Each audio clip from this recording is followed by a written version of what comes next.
Top of it, top of it, top of it. It's your boy, Coach One Stack, man.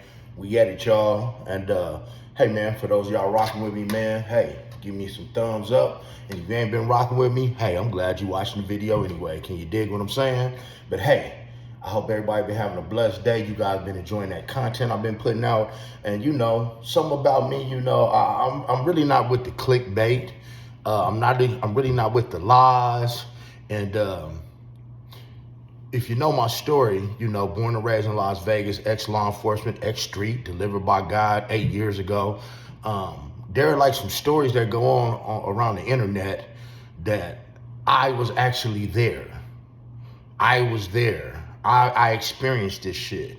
And so when I see videos like this one right here, Tupac's shooter finally confesses in leaked prison call. When I see shit like that, like, it just makes me want to make a video to like give you guys the truth. Now, here's the thing, man, about Tupac. Like I said, I'm born and raised in Las Vegas.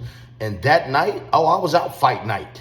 I was out that night. I didn't see the shooting take place, but I was out that night. Everybody been to Club 662 out here in Vegas.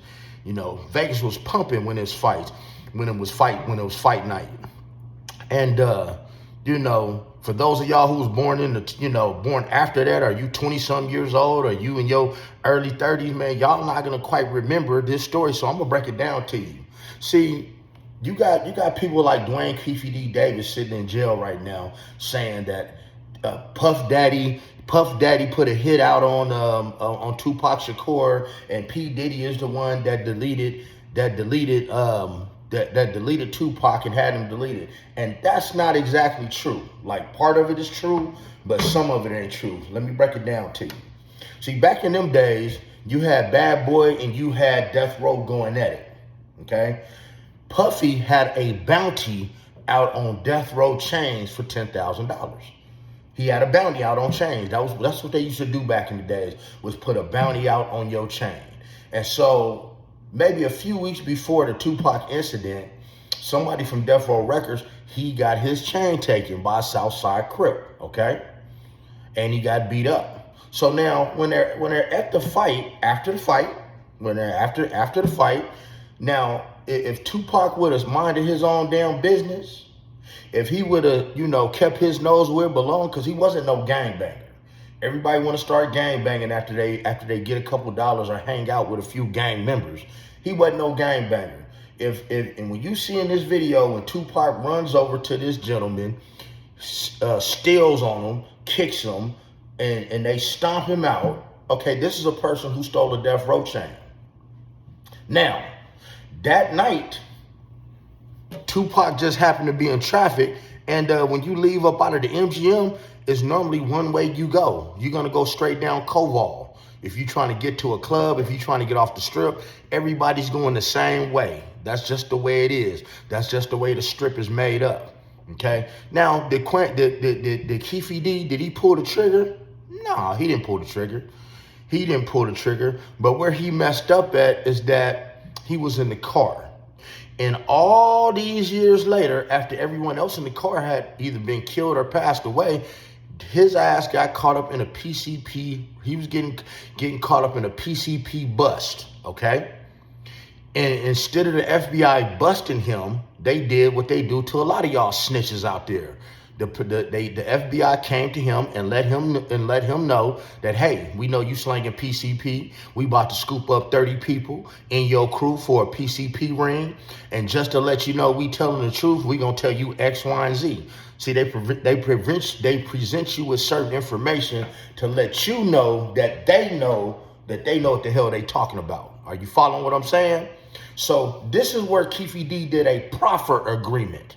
And a proffer agreement, if you've been watching my channel, is when for one day you have amnesty.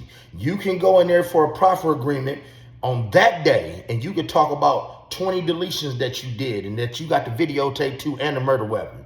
And they cannot prosecute you, okay? This is how we beat that. Now, just to go a little further, Keefe D not only did one proffer, he proffered many times over the course of the next 2 years. So what I just told you was he just indirectly snitched without his name being on paperwork for the next 2 years. And you can go check out that video on your own on Vlad TV. You have the two detectives who did the proffer agreements with Keefe D over a 2-year period, and they're gonna tell you just what I just told you. So when I look at videos like this right here, right? Before that fatal night in Vegas, it was brewing in the concrete jungles of Compton, where Dwayne Keefe D. Davis rose as a prominent figure in the Southside Compton Crips gang during the most violent era of West Coast gang warfare. We're talking about a dude who was moving weight, commanding respect, and had his fingers in everything from the streets to the music industry when that East Coast West Coast beef was tearing hip-hop apart. The crazy part? Keefe D. been talking about this murder for years, but every time he opened his mouth, he gave us pieces of a puzzle that prosecutors couldn't quite put together. From his 2008 confession under a proffer agreement where he admitted being in that white Cadillac. I told you. Memoir, Coach One Stack don't tell no lies, y'all. This man been practically writing his own indictment. But here's where it gets wild. In these leaked prison calls, we hearing a different side of Keefe D. Now let's break down what really happened that night, because the details Keefe D been giving over the years paint a picture that's more simple. Now, I'm not even gonna listen to that shit because it's a bunch of clickbait. I don't do the clickbait. Whoever this is telling the story, he probably wasn't even born when this shit happened. I was alive. I was a cop.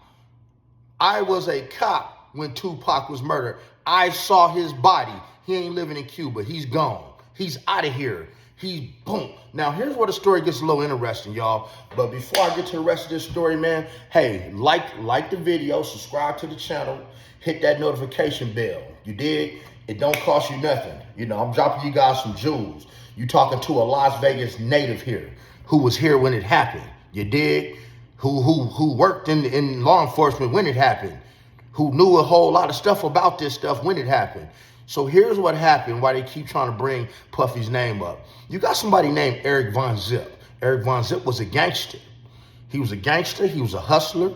Hey, man, he even stole $600,000 from Don King. And Don King couldn't do nothing about it. He was one of Mike Tyson's right-hand man, and T.K. Kirkland. Big dope boy from the East Coast. But hey, man, he had his ties in the West Coast. That's how Keefe D got introduced to Puff Daddy. So here's what happened.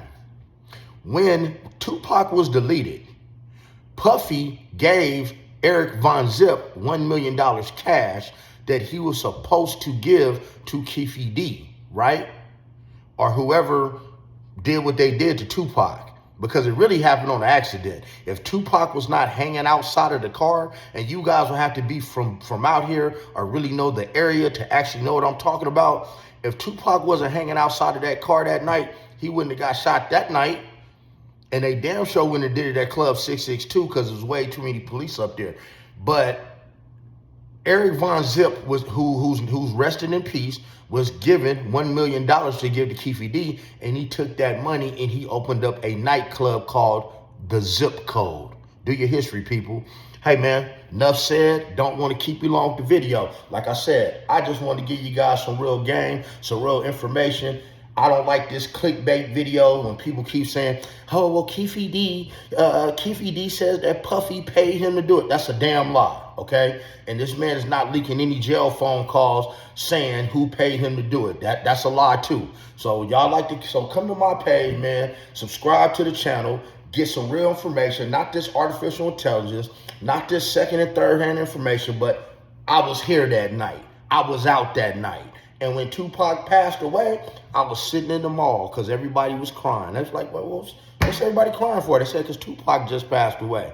I remember exactly what I was doing. Sitting up in Foot Locker, buying me some Air Maxes. You dig what I'm saying?